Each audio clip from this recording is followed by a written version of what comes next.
Life में अगर energy और एफिशिएंसी को बनाकर रखा जाए तो पावर को गेन करना, उसको बनाकर रखना और उसको बढ़ाना आसान हो जाता है। सेंट्रल एशिया से जुड़े पॉलिटिकल डायनेमिक्स में यह बात बड़ी सटीक बैठती है। ऐसा क्यों? यह है सेंट्रल एशिया। 5 देश हैं, Kazakhstan, Uzbekistan, Turkmenistan, Tajikistan, Kyrgyzstan. Energy का हब है, नेचुरल गैस का हब है। 2014 के डेटा बताता है कि कजाकिस्तान ने वर्ल्ड का 41% यूरेनियम प्रोड्यूस किया था, यानी कि न्यूक्लियर एनर्जी के लिए भी जरूरी है। इधर मिडिल ईस्ट है, यहां पर अपवर्ड ट्रेंड जो है मेजर कंज्यूमर नेशंस यानी कि यूरोप की बात कर रहे हैं, यहां पर मैन्युफैक्चरिंग नेशंस चाइना की बात कर रहे हैं, India going towards that direction. तो कहने का मतलब है connectivity of factory to consumer to energy hubs. तो आपको नहीं लगता कि ये क्षेत्र इंपॉर्टेंट हुआ? Famous international political scholar mister Mackinder ने कहा था कि जो इस क्षेत्र पर राज करेगा वो दुनिया पर राज करेगा, अपनी हर्टलैंड थ्योरी में। तो बात तो पकड़ में आ गई होगी आपको, क्योंकि साउथ एशिया, मिडिल ईस्ट, उधर यूरोप और इधर एशिया को कनेक्ट करता है ये रीजन, सेंट्रल एशियन रीजन। चलिए जानते हैं इसको, इसके रूट से। एंड तक आपको पता लग जाएगा कि अल्टीमेटली किसका प्रभाव ज्यादा होने वाला है। इंडिया के क्या डिसीजंस हैं इस क्षेत्र के रिगार्डिंग, वो भी हम बात करेंगे। इंस्टाग्राम हैंडल है, अपडेट्स आती रहती हैं, कभी कोई डाउट है तो I will be more than happy to help you out. Russia ने अपने कंसर्न जाहिर करे इंडिया के साथ कि सेंट्रल एशिया में चाइना की कुछ करीबियां ज्यादा बढ़ रही हैं और ये रीजन एनर्जी और स्ट्रेटेजिक पॉइंट ऑफ व्यू से बहुत जरूरी है। आप में से कुछ लोग सोच रहे होंगे, लेकिन सर रशिया और चाइना तो एक साथ खड़े हैं ना। अभी रशिया यूक्रेन क्राइसिस, तो वो तो एक पिलर की तरह है इंटरनेशनल पॉलिटिक्स में। अच्छा, मैं आपको बता दूं, कोई किसी का दोस्त नहीं होता अंतर्राष्ट्रीय राजनीति में। जो मैटर करता है वो नेशनल इंटरेस्ट करता है। No one is your friend, no one is your enemy, what matters is national interest. राष्ट्र के लिए क्या जरूरी है। अभी फिलहाल रशिया और वेस्ट जो है एक दूसरे के आमने सामने हैं। वेस्ट ने रशिया पर सैंक्शंस लगाए हुए हैं, कारण है यूक्रेन इन्वेजन। तो ऐसे में चाइना और रशिया एक साथ खड़े हैं। इससे पहले भी हमने यूएस चाइना ट्रेड वॉर देख चुका है, यानी कि everything is not good between US and other western countries and eight other and China. तो जाहिर सी बात है ये नेचुरली एलाय हुए इस सिचुएशन में। ऐसा नहीं है कि हमेशा से इनके रिलेशन अच्छे ही रहे हैं। 1991 जब यूएसएसआर का डिसइंटीग्रेशन हुआ, उसके बाद से इन सेंट्रल एशियन रिपब्लिक्स में बहुत ज्यादा रुझान दिखाया चाइना ने। इससे पहले ये सेंट्रल एशिया के 5 देश, ये रीजन कभी यूएसएसआर का पार्ट होता था, सोवियत संघ का पार्ट होता था। एक टाइम पे तो कजाक, किर्गिज एंड तजिक, ये जो रिपब्लिक्स होते थे सोवियत संघ के अंतर्गत, इनके साथ चाइना के बॉर्डर भी क्लियर नहीं थे, मींस बॉर्डर इश्यूज थे। जैसे ये इंडिपेंडेंट नेशंस बने तो चाइना ने पहला काम क्या किया कि इनके साथ बॉर्डर डिस्प्यूट्स को रिजॉल्व करिए, क्लियर करिए बॉर्डर का इशू, क्योंकि चाइना जानता था कि फाइनली ये रीजन इतना इंपॉर्टेंट है कि इसमें बेटर रिलेशंस रखना जरूरी है, राइट। तो border with these Central Asian regions were important, that is why उसने ऐसा किया। अब जरा एक डिफरेंस देखिए, broad policy of China and Russia against India, means India की अलग है। जैसे रशिया एंड चाइना इस टाइम पर स्टैंड ले रहे हैं against western dominated international system. उनका कहना है कि अभी तक जो अंतर्राष्ट्रीय व्यवस्था है, इससे ज्यादा फायदा यूएस और ये वेस्टर्न यूरोपियन नेशंस लेते आए हैं। अब ऐसा नहीं चलेगा। Russia and China are taking stand, लेकिन इंडिया का सेम स्टैंड नहीं है। इंडिया फोकस कर रहा है अपनी इकोनॉमी पर, अपनी सोवरेनिटी पे। तो हमारा फोकस है इकोनॉमी एंड सोवरेनिटी पर। ब्रॉडली हमारी पॉलिसीज को एनालाइज करेंगे, अगर इंटरनेशनल पॉलिटिक्स के हम डिसीजन देखेंगे तो हमें ये ओरिएंटेशन दिखेगा, लेकिन रशिया एंड चाइना का ये ओरिएंटेशन दिखेगा, राइट। अभी तक हमने देखा कि Russia and China have successfully manage their relations, ठीक है, लेकिन लॉन्ग टर्म में they have divergent views. For example, जैसा आपको बताया कि although broadly they are taking stand against this western dominated international system, इसके तो खिलाफ है, लेकिन इसके आगे क्या, इसको हटा दो, इसको बदल दो, लेकिन उसके बाद क्या, तो उसके बाद के क्या पर Russia and China are not having common solution, क्योंकि रशिया भी नहीं चाहता कि चाइना डोमिनेट करे और चाइना नहीं चाहता कि कोई और उससे आगे निकले।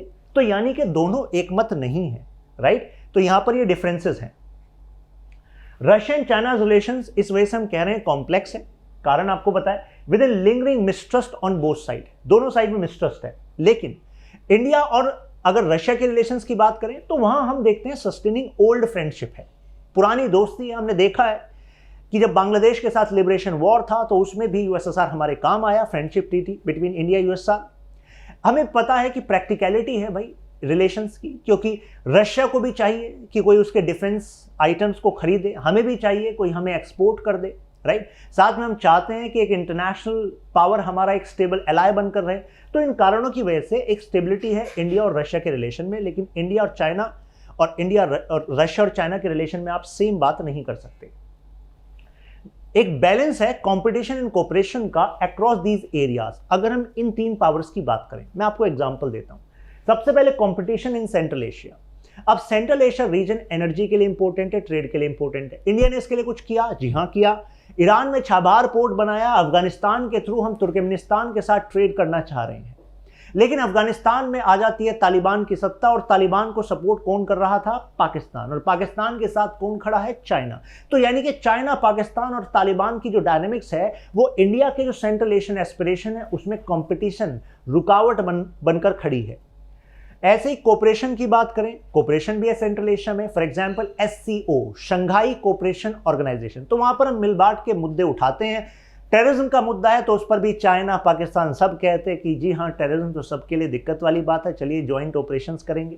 बातें होती हैं इसमें अच्छी अच्छी, देखते हैं आगे क्या होगा। फिलहाल इंडो पैसिफिक रीजन की बात करें तो चाइना और रशिया इंडो पैसिफिक को सपोर्ट नहीं करते, जबकि इंडिया की प्रेजेंट फॉरेन पॉलिसी का तो बिल्कुल केंद्र बना हुआ है इंडो पैसिफिक। उधर यूएस का भी केंद्र बना हुआ है, इधर जापान, ऑस्ट्रेलिया सब एकजुट है इस इंडो पैसिफिक रीजन के लिए। लेकिन रशिया और चाइना मानते हैं ये इंडो पैसिफिक जो नैरेटिव है ये यूएस और वेस्टर्न नेशंस ने पुश किया है चाइना को काउंटर करने के लिए, और फाइनली फिर वो आगे जाके रशिया को भी काउंटर करेंगे। तो इस वजह से रशिया और चाइना इस इंडो पैसिफिक को सपोर्ट नहीं करते। तो आपको क्या दिखा यहां पर? India on one side, Russia China on other side, Indo Pacific को सपोर्ट नहीं करते।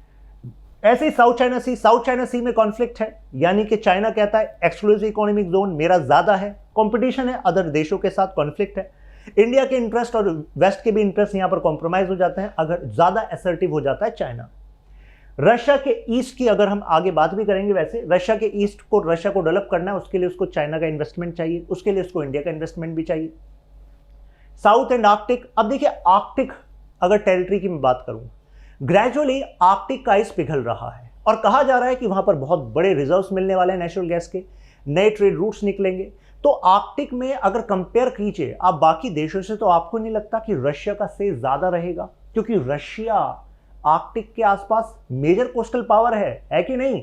तो ऐसे में रशिया नहीं चाहता, ये जो चाइना है ये अपने आप को आर्कटिक पावर घोषित करना चाहता है, तो रशिया नहीं चाहता कि वहां पर कोई कंपटीशन चाइना का हो। तो यानी कि लॉन्ग टर्म में Russia and China are divergent, right, और इसका हमें फायदा उठाना चाहिए। In Central Asia China is emerging as one of the most influential player, ज्यादा इन्फ्लुएंशियल प्लेयर उभर रहा है। अब देखिए रशिया का भी स्ट्रेटजी है सेंट्रल एशिया को लेकर। रशिया यूरेशियन इकोनॉमिक यूनियन ये इतनी सक्सेसफुल हो नहीं पाई, लेकिन जो चाइना का जो BRI है ये एक तरीके से अपॉर्चुनिटी ऑफर कर रहा है इन सेंट्रल एशियन रीजन को। सेंट्रल एशियन रीजन से कह रहा है कि भाई देखो आप एनर्जी रिच हो, आपकी लोकेशन इतनी अच्छी है, लेकिन आपने करा क्या? मुझे देखो मैंने कितना कुछ अचीव कर लिया। सेंट्रल एशियन रीजन कह रहे हैं बिल्कुल सही बात, हम कैसे करें? अरे आप रोड इंफ्रास्ट्रक्चर का जो BRI प्रोजेक्ट है इससे कनेक्ट कीजिए, मैं सेंट्रल एशिया से यूरोप को कनेक्ट कर दूंगा, तो मेरे गुड्स आएंगे आपके थ्रू, आपके यहां पर भी जब ट्रांजैक्शन होगी, जब यहां से ट्रांसपोर्ट होगा तो आसपास आपके भी हब्स बनेंगे। कहीं जब रोड बनती है तो रोड के आसपास कितनी सारी चीजें खुलती हैं, तो यहां पर आप भी उस बेसिकली ट्रेड रूट का इस्तेमाल करिएगा, आप भी मैन्युफैक्चरिंग हब बनाइएगा, मैं भी उसमें सपोर्ट करूंगा, इन्वेस्टमेंट करूंगा। सेंट्रल एशियन रीजन कह रहे हैं बहुत अच्छी बात है। तो ऐसे में ऑफर किसका बेटर है सेंट्रल एशियन रीजन के लिए, चाइना का कि रशिया का? चाइना का ऑफर ज्यादा ल्यूक्रेटिव लग रहा है उनको, तो जाहिर सी बात है इस वाले एंगल पे अगर आप पूछेंगे तो चाइना एक फॉरवर्ड फुट पे लग रहा है। When others engage in the region, अब देखिए जो भी एंगेज कर रहा है वो कुछ ना कुछ एक ब्रॉड पर्सपेक्टिव लेकर कर रहा है कि देखिए ये हम चाह रहे हैं। तो चाइना कर रहा है इकोनॉमिक पर्सपेक्टिव से, क्योंकि वो BRI के थ्रू एक सिस्टम खड़ा करना चाहता है दुनिया में, जिसके थ्रू वो चाहता है कि वो एक मेजर पावर बन के उभर जाए, राइट। उसको उसकी जो पॉलिटिकल स्ट्रेंथ है वो इतनी हो जाए कि कोई उसको टक्कर ना दे पाए। जैसे कि एक टाइम पर यूएसए ने डॉलर पर इंटरनेशनल इकोनॉमिक सिस्टम की डिपेंडेंस के थ्रू अपने आप वो पावर उसकी तरफ शिफ्ट हो गई थी, right. That was a game plan. World को भी उससे फायदा हुआ। जाहिर सी बात है लोग आपकी हेजेमनी को तब एक्सेप्ट करेंगे जब आपके हेजेमॉन बनने से उनको ही फायदा हो रहा हो। तो ऐसे में सेंट्रल एशियन रीजन्स को भी पता है कि उधार चाइना देगा, उसको इंटरेस्ट आएगा, साथ में इन रोड्स का चाइना भी फायदा करेगा। लेकिन सेंट्रल एशियन रीजन के पास अल्टरनेटिव क्या है? तो चाइना के पावर के बढ़ने से उनको भी फायदा हो रहा है, तो ऐसे में इसके इकोनॉमिक इंटरेस्ट है मेन। लेकिन रशिया के स्ट्रेटेजिक इंटरेस्ट हैं, जैसे collective security treaty organization. Russia को तो लगता है ये नेटो उसके तरफ फर्दर एक्सपेंड करके मॉस्को के सिक्योरिटी एंड सोवरेनिटी को कॉम्प्रोमाइज करेगी, तो ऐसे में सेंट्रल एशियन रीजन में उसका स्ट्रेंथ होना स्ट्रेटेजिक पर्सपेक्टिव से इंपॉर्टेंट है। टर्की देखिए, टर्की का कहना है कि भाई मेरे तो एथनिक और रिलीजन पर्सपेक्टिव है, इस वजह से सेंट्रल एशियन रीजन में मेरा बेसिकली ज़्यादा इंटरेस्ट या मेरा एक प्रभाव होना चाहिए। जी हाँ, टर्की को आप साइड मतलब हल्के में मत लीजिएगा, टर्की इस क्षेत्र की मेजर पावर बनना चाह रहा है। टर्की कह रहा है कि अगर सेंट्रल एशियन रीजन में आप उठाकर देखें लोगों को, तो वो टर्किक एथनिसिटी के लोग हैं, इस्लामिक वर्ल्ड है, और टर्की जो है इस्लामिक वर्ल्ड का लीडर बनना चाह रहा है, क्योंकि उस पहले जो इस्लामिक वर्ल्ड का लीडर सऊदी अरब था, टर्की का कहना है वो पहले था।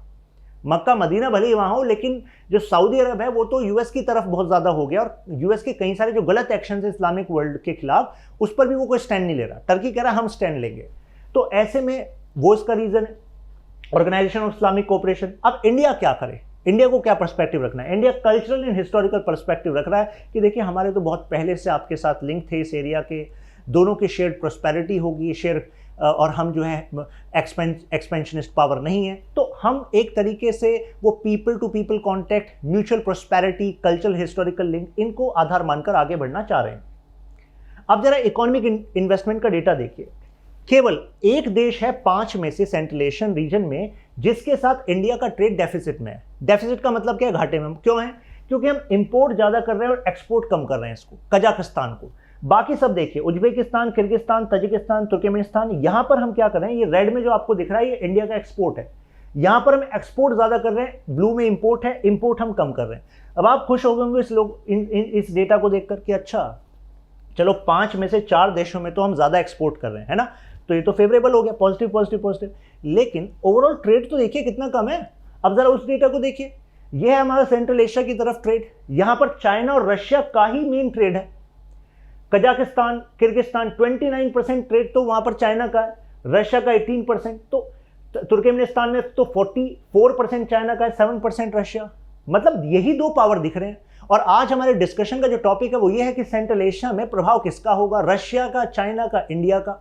तो इंडिया तो यहां अदर्स में दिख रहा है, राइट। तो ये एक एंगल हमें ध्यान रखना पड़ेगा, इस पे काम करना होगा, हमें ट्रेड बढ़ाना होगा। Russia considers economic development of east, Russia का जो ईस्टर्न रीजन है। अब देखिए रशिया का जो वेस्टर्न रीजन है, यानी कि जिस तरफ यूक्रेन से बॉर्डर है, मेजर उसके इकोनॉमिक हब्स उस साइड है, राइट। जो ईस्टर्न रीजन है वो उसके कंपैरिजन में डेप्राइव्ड है। रशिया चाहता है वहां इन्वेस्टमेंट, चाइना वहां इन्वेस्टमेंट कर सकता है, लेकिन चाइना इस अपनी इकोनॉमिक लेवरेज को बेसिकली एक्सट्रैक्ट करता है रशिया से फेवरेबल कंडीशंस लेने में। तो ऐसा नहीं है कि पुतिन कुछ देख नहीं रहे, पुतिन देख रहे हैं कि अच्छा ठीक है अभी तुम्हारा टाइम है और मुझे वहां इन्वेस्टमेंट कराना है, उस एरिया को डेवलप करना है, ठीक है, लेकिन मैं भी साथ साथ में अलाइनमेंट रखूंगा अदर पावर्स के साथ जो तुम्हें काउंटर करना चाहते हैं। In 2017 India join Shanghai cooperation organization. अब ये एससीओ को अगर सेंट्रल एशिया की पॉलिटिक्स से नजर से देखें तो ये भी कहा जाता है कि देखो जो रशिया और चाइना है ये दोनों कंटेस्ट करना चाहते हैं सेंट्रल एशिया में। अगर एससीओ में एक ही जगह दोनों बैठ गए तो एक्चुअल में ब्रॉड पॉलिसीज दोनों की कंसेंसस में आ जाएंगी, तो यानी कि इस क्षेत्र का थोड़ा भला हो जाएगा, वो कंपटीशन जो है नेगेटिव आउटकम नहीं लेके आएगा। रशिया, एक ये पर्सपेक्टिव है कि रशिया एससीओ को इसलिए चाहता है क्योंकि इंडिया और चाइना के रिलेशंस को बैलेंस कर पाएगा, क्योंकि अगर इंडिया चाइना से ज्यादा दूर हुआ तो ऐसे में वो किसके पास ज्यादा हो जाएगा, यूएसए के पास हो जाएगा, और यूएसए और रशिया जो है वो तो कंटेस्ट बेसिकली कंपटीशन है। तो ऐसे में रशिया इनको बैलेंस करने के लिए एससीओ को इंपॉर्टेंट मानता है। आई थिंक अब आपको क्लियर हो रहा होगा। रशिया एंड चाइना में भी आपको लगता होगा कि ये क्लोजर है, right. Moscow is more than keen to work with Delhi. क्यों? क्योंकि जो एनर्जी रिच रीजन और strategically important Central Asian region है वो नहीं चाहता कि चाइना इतना ताकतवर हो जाए कि आगे जाके रशिया को कॉम्प्रोमाइज कर दे। तो कहने का मतलब है कि रशिया कह रहा है कि हम चाइना तुम्हारे साथ हैं, तुम हमारे साथ हो, वेस्ट के खिलाफ, दोनों हम भाई भाई हैं, लेकिन तुम्हें इतना भी मजबूत नहीं होने देंगे कि तुम आगे जाके मुझे प्रॉब्लम करो। क्योंकि इंटरनेशनल पॉलिटिक्स की हिस्ट्री यही बताती है कि अगर कोई ज्यादा पावरफुल हो जाता है तो वो दूसरों के रिलेशन को बेसिकली अंडरमाइन करता है, उसके इंटरेस्ट को अंडरमाइन कर जाता है। Recently foreign ministers of 5 central Asian, ये बेसिकली 18-19 दिसंबर 2021 की बात है, 5 देशों के जो फॉरेन मिनिस्टर थे वो इंडिया आए, राइट। लेकिन इसमें काम की बात देखिए क्या है, ये कब हुई है मीटिंग, उससे 2 दिन पहले ऐसी ही मीटिंग चाइना में हुई। यानी कि सेंट्रल एशिया के 5 देशों के फॉरेन मिनिस्टर पहले चाइना जाते हैं, उसके 2 दिन बाद इंडिया आते हैं। अब चाइना ने ऑफर क्या किया इनको, ये देखिए, China offered $500 million, $500 million US ने, बेसिकली चाइना ने उनको कहा है कि भाई हम आपको देंगे, मींस असिस्टेंस देंगे, ठीक है, आपके डेवलपमेंट में। अब इससे भी ज्यादा इंपॉर्टेंट है ट्रेड का टारगेट देखिए, अब करेंगे ट्रेड को $70 बिलियन। तो अगर $70 बिलियन ट्रेड बढ़ेगा तो जाहिर सी बात है यानी कि उनकी इकोनॉमी को सपोर्ट मिलेगा। तो अब हमें ये देखना है कि अगर चाइना ये ऑफर कर रहा है सेंट्रल एशियन रीजन को, तो इंडिया क्या ऑफर कर रहा है, इंडिया क्या प्रोस्पेक्ट्स लेकर आ रहा है। तो जाहिर सी बात है you have to make an offer which should be lucrative. अब जरा अफगानिस्तान का एंगल देख लीजिए, क्यों, क्योंकि अफगानिस्तान ये बेसिकली सेंट्रल एशिया के जस्ट नीचे है, और यहां पर तजिकिस्तान, उज्बेकिस्तान और तुर्कमेनिस्तान, ये तीनों के बॉर्डर हैं अफगानिस्तान के साथ। ये देखिए तुर्कमेनिस्तान, उज्बेकिस्तान, तजिकिस्तान। अब आप सोच रहे होंगे सर सेंट्रल एशिया की बात कर रहे हैं, अफगानिस्तान तो साउथ एशिया में काउंट होता है ना। इसकी बात क्यों, इसकी बात इस वजह से अफगानिस्तान में आ गया तालिबान, और तालिबान जो ग्रुप है, आप ये मत मानिएगा कि सब एक ही एथनिसिटी के हैं, उसमें मल्टीपल एथनिसिटीज हैं, अलग अलग लोग हैं, कबीले हैं, ट्राइब हैं। तो पाश्तून तो है उसकी मेजॉरिटी, लेकिन उसमें कुछ ट्राइबल्स जो हैं वो तजिक हैं। तो तजिक जो है तालिबानी समूह में भी हैं, गन वगैरह लेकर खड़े हैं, और तजिकिस्तान यहाँ है, तजिक कम्युनिटी यहाँ पर भी है। तो ऐसे में रशिया को लग रहा था कि भाई ये तालिबान के साथ है पाकिस्तान, और पाकिस्तान के साथ खड़ा है चाइना, ऐसा ना हो कि ये इन तालिबानी ग्रुप्स, क्योंकि अब तो वहां सेटल हो गया, मतलब गवर्नमेंट बन गई है, अब ये खाली हैं, तो ऐसा ना हो कि यहां पर डिस्टर्बेंस कराने के लिए तजिकिस्तान को भेजे, क्योंकि ये एरिया माना जाता है सॉफ्ट वैली ऑफ रशिया। तो ऐसे में रशिया ने क्या करा, रशिया ने करा ताजिकिस्तान में बॉर्डर पर करी मिलिट्री एक्सरसाइज, इंडिकेशन दिया कि पाकिस्तान, तालिबान और चाइना तीनों सुन लो, हम यहां कर रहे हैं मिलिट्री एक्सरसाइज, कुछ भी पंगेबाजी अगर इस साइड करी तो एक्शन होगा डायरेक्ट, ठीक है। अब उसके बाद तो उन्होंने यूक्रेन में दिखाया वो क्या क्या कर सकते हैं। खैर, तो यानी कि तजिकिस्तान में मिलिट्री एक्सरसाइज ये क्या शो करती है कि तजिकिस्तान सेंट्रल एशिया का part is closer to Russia. मुद्दा तो ये है ना सेंट्रल एशिया में प्रभाव किसका है। अब वैल्यू टू चाइना, 3 पॉइंट ध्यान रखने हैं। TEU मतलब क्या है, road and railway line China चाहता है इस एरिया से, जिससे कि उसका ट्रेड बढ़े। दूसरा, एनर्जी चाहता है, क्योंकि चाइना मैन्युफैक्चरिंग हब है, तो उसको एनर्जी चाहिए, तो उसकी एनर्जी नीड सेंट्रल एशिया से पूरी हो सकती है, इस वजह से उसको प्रभाव बनाना है। तीसरा है यूरेनियम, जैसा कि आपको बताया कजाकिस्तान 2014 का डेटा है 41% of world's uranium was produced from Kazakhstan. तो ये TEU 3 पॉइंट है जिसकी वजह से चाइना कहता है यहां पर प्रभाव तो मेरा होगा। China has no permanent military in this region, China की परमानेंट मिलिट्री नहीं है यहां पर। लेकिन अब मजे की बात देखिए, रशिया की तो है ही 13,000, इंडिया भी है वहां पर। 1996 में इंडिया की एजेंसी रॉ ने बात की तजिकिस्तान से फखोर एयरबेस के लिए कि एयरबेस हमें यूज करने दीजिए हमारी मिलिट्री के लिए।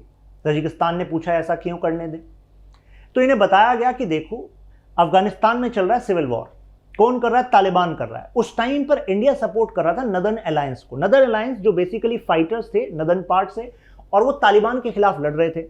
तो इंडिया ने क्या कहा तजिकिस्तान से कि देखो अगर तालिबान का राज आ गया आपको भी दिक्कत है, तो ऐसे में हमें ये बेस यूज करने दो। तो उस टाइम पर हमें इस फखोर एयरबेस के पास हमें एक मिलिट्री हॉस्पिटल बेसिकली मिला था कि आप इसको चलिए चला लीजिए, यहां से आप अपना सपोर्ट देते रहिए नॉर्दर्न अलायंस के फाइटर्स को, तालिबान से जो घायल होकर आए यहां पर उनका इलाज कर दीजिए। अब उसके बाद जब फाइनली ये तालिबान बेसिकली काबुल में काबिज हो गया है, तो अभी हमारी मिलिट्री प्रेजेंस यहाँ पर फखोर एयरबेस पर है। तो ये क्या शो करता है, ये शो करता है कि इंडिया कंटिन्यूड प्रेजेंस चाहता है सेंट्रल एशिया में। पहले अफगानिस्तान में इंडिया प्रेजेंस चाह रहा था और ज्यादा, क्यों, जिससे कि एक प्रेशर बना रहे पाकिस्तान पर कि पाकिस्तान जब भी कुछ एडवेंचर करने की कोशिश करेगा कश्मीर की तरफ तो पता लगेगा कि ऊपर भी हम ही हैं, राइट। तो ऐसे में सेंट्रल एशिया में हमारी यहाँ पर मिलिट्री प्रेजेंस है, ठीक है। बैलेंसिंग पाकिस्तान, अभी मैंने आपको बताया ये क्यों जरूरी है, हम चाहते हैं कि अपनी यहां पर प्रेजेंस से पाकिस्तान को बैलेंस कर सके। वाखन कॉरिडोर, ये है वाखन कॉरिडोर, अफगानिस्तान और यहां पर चाइना। तो बेसिकली ज्योग्राफिकल लोकेशन ध्यान रखिएगा, ठीक है। India has registered significant progress. अब हमने क्या करा इसके लिए, एक तो हमने छाबार पोर्ट में इन्वेस्ट किया, international north south transport corridor में इन्वेस्ट किया क्योंकि हम कनेक्ट करना चाहते हैं सेंट्रल एशिया के। और अशगाबाद एग्रीमेंट, ये कुछ टाइम पहले चर्चा में था। अशगाबाद एग्रीमेंट देखिए क्या जबरदस्त मल्टी मॉडल कनेक्टिविटी प्रोजेक्ट है, यानी कि ये कनेक्ट कर रहा है, इधर देखिए इंडिया मुंबई से लेकर छाबार पोर्ट और Bandar Abbas port, Tehran, Basra, Oman, Ashgabat, Baku, Istanbul, Moscow. तो ये एक बहुत ही एस्पायरिंग प्रोजेक्ट है, तो ये इंडिया का एक स्टेप है इस डायरेक्शन में। According to sources Russian leadership को यह भी लगता है कि इस सेंट्रल एशियन रीजन में शायद इन्फ्लुएंस बढ़ रहा है आईसिस का, यानी कि आईसिस और अलकायदा जो है इन्फिल्ट्रेट कर रहे हैं सेंट्रल एशिया में। अगर ये रीजन इन्फिल्ट्रेट हो जाता है, यहाँ प्रॉब्लम होती है। अभी आपको बताया था ये रीजन एक तरीके से सॉफ्ट बेली है रशिया की, रशिया नहीं चाहता यहाँ कॉम्प्रोमाइज करे, राइट। अब वो पाकिस्तान से बात करेगा नहीं, चाइना से बात करेगा नहीं, चाइना के खुद पाकिस्तान के थ्रू डायनेमिक सेट बैठ रहे हैं तालिबान के साथ। और तो ऐसे में अलकायदा, क्योंकि एक टाइम पर अलकायदा को पनाह दी थी तालिबान ने, राइट, तो अलकायदा अलग है और तालिबान अलग है, ठीक है। तो ऐसे में उसको लग रहा है कि इंडिया ही वो पावर है इस एरिया की जो कंसिस्टेंटली इंटरनेशनल लेवल पर ये बात कहती रही है टेररिज्म के खिलाफ, तो हम साथ मिलकर कुछ कर सकते हैं, इस वजह से हम साथ। अब देखिए मिलिट्री एक्सरसाइज इस रीजन में लगातार बढ़ती जा रही है, तो इससे आपको पता लगेगा कि सेंट्रल एशिया इंपॉर्टेंट है। 2004, 5 है। अब ये लोकेशन देखिए, अब ये जो रेड वाला पार्ट आपको दिख रहा है ये चाइना की मिलिट्री एक्सरसाइज इस एरिया में, ये आपको दिख रहा है ये एससीओ की है और ये रशिया की है। तो यानी कि रशिया शंघाई कोऑपरेशन ऑर्गेनाइजेशन जो मैजेंटा कलर आपको दिख रहा है और ये चाइना की है। तो कंसिस्टेंटली इन दोनों पावर की तो मिलिट्री एक्सरसाइज इस एरिया में बढ़ती जा रही है। Russia will step up defence cooperation with India. Russia का कहना है कि हम आपके साथ डिफेंस कोऑपरेशन बढ़ाएंगे, और रशिया के खुद एक डिप्लोमेट का मानना है कि रशिया और चाइना ग्रेजुअली इस एरिया में मिलिट्री ड्रिल से अलग कंस्ट्रक्टिव प्रोजेक्ट्स में एंगेज करेंगे, जिससे कि हम चाइना के इन्फ्लुएंस को काउंटर कर पाएंगे। और इसके बाद इंडिया ने और रशिया ने क्या करा, India Russia plan to manufacture military hardware in Central Asia. क्योंकि डिफेंस कोऑपरेशन की बात कही तो हमने कहा ठीक है वहां पर मैन्युफैक्चरिंग करते हैं, क्योंकि मैंने आपको बताया हमें सेंट्रल एशिया को कुछ ऑफर करना पड़ेगा ना जो चाइना से बेटर हो। अब कनेक्टिविटी देखिए, कंपेयर करते हैं इंडिया और चाइना को। चाइना का ये प्रोजेक्ट है BRI। अब यहां पर आपको दिख रहा होगा Bangladesh, China, India, Myanmar BCIM corridor. पहले चाइना कह रहा था ये BRI का ही पार्ट है, ठीक है, लेकिन अब ध्यान रखिएगा इंडिया ने कहा हम BRI के पार्ट है नहीं, तो आपने हमें इसमें कैसे काउंट कर लिया। ये जो आपका चाइना पाकिस्तान इकोनॉमिक कॉरिडोर है ये इंडिया से होकर जा रहा है, पाक ऑक्यूपाइड कश्मीर से, यानी कि आप यहां से लेकर जा रहे हो, हमसे पूछा नहीं आपने, यानी कि आपने मान लिया है कि एरिया किसका है, पाकिस्तान का है, तो हमारी सॉवरेनिटी कॉम्प्रोमाइज हो रही है, हम BRI को नहीं मानते। तो उसके बाद चाइना ने जो नेक्स्ट अपना ऑफिशियल पेपर निकाला तो उसमें BCIM को उसने BRI का पार्ट नहीं दिखाया, ठीक है। तो अगर यूपीएससी क्वेश्चन बनाती है कि इनमें से कौन से पार्ट जो है ऑफिशियली BRI का पार्ट है, तो BCIM अब BRI का पार्ट नहीं है, ठीक है, क्योंकि चाइना ने अब ऐसा डिक्लेयर किया। इंडिया प्रोजेक्ट एंड रूट, अब ये इंडिया का रूट है। अभी आपको बताया था नॉर्थ साउथ ट्रांसपोर्ट कॉरिडोर, तो जरा रेड लाइन से देखिए, नॉर्थ साउथ मुंबई, बंदर अब्बास, ईरान के थ्रू बाकू, अजरबैजान, मॉस्को और ये सेंट पीटर्सबर्ग। लेकिन आपको नहीं लगता कि अगर हम चाइना से कंपेयर करें तो चाइना का ज्यादा वाइड नेटवर्क है, राइट। तो यानी कि अगर ये ट्रेड कनेक्टिविटी की बात करें, इंफ्रास्ट्रक्चर की बात करें, तो China is spending more, that is why China is having leverage in this area. ये हमें मानना पड़ेगा, क्योंकि आप तभी किसी क्षेत्र में अपना प्रभाव बना सकते हैं जब पहले आप असलियत को एक्सेप्ट करें, right. Clearly engaging China is actually having more say in Central Asia, clearly worrisome for India and Russia, ठीक है, ये हमें मानना पड़ेगा कि चाइना आगे चल रहा है इस चीज में। दो India is trying to establish footprints, अब इंडिया क्या कर रहा है ये हमारे लिए इंपॉर्टेंट है, एक एक पॉइंट ध्यान रखिएगा। पहला तो हम डाइवर्सिफाई करना चाह रहे हैं अपनी एनर्जी नीड्स को, यानी कि हम सेंट्रल एशिया से एनर्जी लेना चाह रहे हैं। तापी पाइपलाइन एक प्रोजेक्ट था, हालांकि अभी अफगानिस्तान और पाकिस्तान की वजह से ये अटका हुआ है। सेकंड है करगंदा कजाकिस्तान, वहां से हम कोल को इंपोर्ट करना चाह रहे हैं, ये इंडिया के लिए बेनिफिशियल होगा। नेक्स्ट है India is planning to establish Central Asian university in Bishkek, right. तो यानी कि सॉफ्ट पावर का हम यूज करना चाह रहे हैं, हम चाह रहे हैं कि वहां पर एजुकेशन को पुश करें, IT, management, philosophy and language में। फोर्थ है India is planning on the central Asian E network. E network क्या मतलब, इंटरनेट के थ्रू एजुकेशन, मेडिसिन, इनकी सुविधा 5 देशों को देना चाह रहे हैं। तो अब आपको कनेक्ट होने लगा होगा कि भाई चाइना वो गेम खेल रहा है जो चाइना खेल सकता है, तो जरूरी नहीं है कि हम चाइना के काउंटर में बड़ा ऑफर दें तभी हम उससे आगे निकल पाएंगे। प्रभाव उससे भी आ सकता है जिस चीज में आप अच्छे हो। तो अगर हम आईटी सेक्टर में बेटर हैं तो जाहिर सी बात है हम उसके सॉल्यूशन फेवरेबल टर्म्स पे दें सेंट्रल एशिया को, right. So it's a good strategy.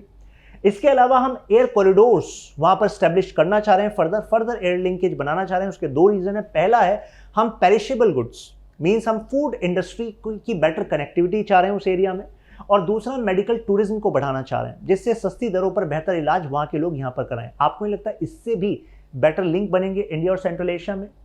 So China is rising in Central Asia, a friend is worried, यानी कि रशिया खुद वरी है।